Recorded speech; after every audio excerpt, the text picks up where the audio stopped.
இன்னைக்கு நம்ம சேனல்ல ரொம்ப சிம்பிளான ரெசிபி தான் பண்ண போறோம். முருங்கைக்காய் முட்டை அவியல். வாங்க எப்படி செய்யலாம்னு பாப்போம். இதுல 3 முருங்கைக்காயை ஸ்கின்னை லைட்டா ரிமூவ் பண்ணி கட் பண்ணி வச்சிருக்கோம். ஒவ்வொரு துண்டு முருங்கைக்காயிலையும் இந்த மாதிரி லைட்டா கீரல் போட்டுக்கோங்க. அப்புறமா ஒரு 5 முட்டையை உப்பு போட்டு அவிச்சு வச்சிருக்கோம். ஃபர்ஸ்ட் இதை செய்யறதுக்கு முன்னாடி அவியலுக்கு தேவையான தேங்காயை அரைச்சி எடுத்துக்கலாம். ஒரு மிக்ஸி ஜார் எடுத்து ஒரு சின்ன தேங்காயில பாதி அளவு சேர்த்துக்கோங்க. 1/4 டீஸ்பூன் மஞ்சள் தூள், 1 டீஸ்பூன் மிளகாய் தூள், 3/4 டீஸ்பூன் ஜீரகம், கடைசியா 5 பல் பூண்டு. இது எல்லாத்தையும் நல்லா கொரகொரப்பா அரைச்சி எடுத்துக்கலாம்.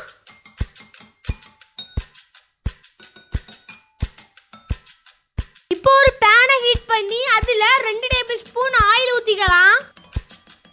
ஆயில் சூடானது 1/2 டீஸ்பூன் கடுகு,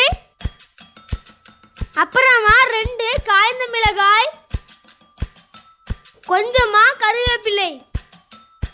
இது எல்லாம் நல்லா பொரிஞ்சதும் ஸ்லைஸா கட் பண்ணா 2 வெங்காயத்தை ஆட் பண்ணிக்கலாம். இந்த வெங்காயம் நல்ல கலர் சேஞ்ச் ஆகி சாஃப்டா வரணும். அது வரைக்கும் நல்லா வதக்கிக்கலாம்.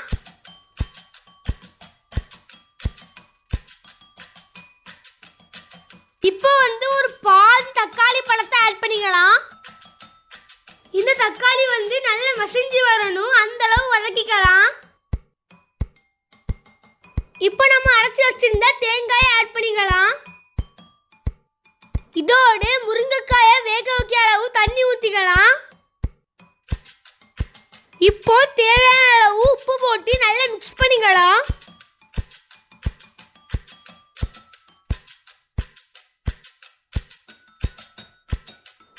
இப்போ பாத்தீங்கன்னா லைட்டா ஒரு கொதி வந்தாச்சு. நம்ம முருங்கைக்காயை ஆட் பண்ணிக்கலாம்.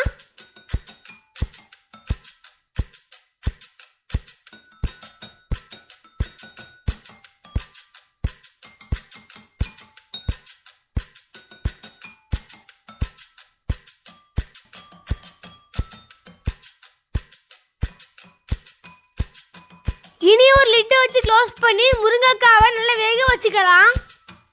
இது குயிக்கா ஒரு 5 இருந்து 7 நிமிஷத்துக்கு முன்னாடியே வெந்துடும்.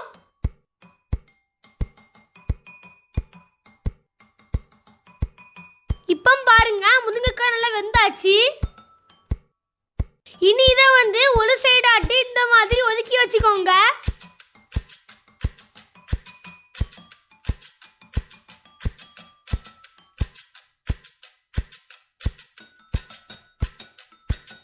இப்போ நாம அவிச்சு வச்சிருந்த முட்டையை பாதியா கட் பண்ணி இந்த மாதிரி ஒன்னொன்னா அடுக்கி வச்சுக்கலாம்.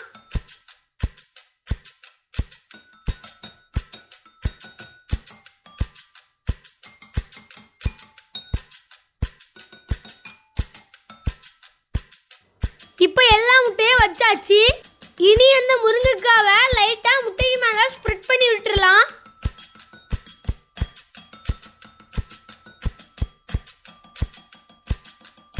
இதை மறுபடியும் லிட்டை வச்சு க்ளோஸ் பண்ணி ஒரு 2 நிமிஷம் லோ ஃப்ளேம்ல வச்சா போதும்.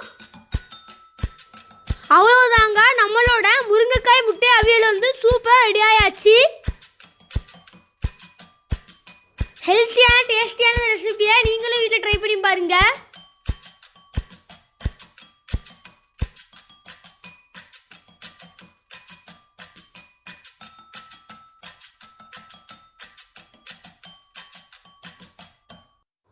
இந்த வீடியோ பிடிச்சிருந்தா லைக் பண்ணுங்க, ஷேர் பண்ணுங்க, கமெண்ட் பண்ணுங்க. Thank you for watching.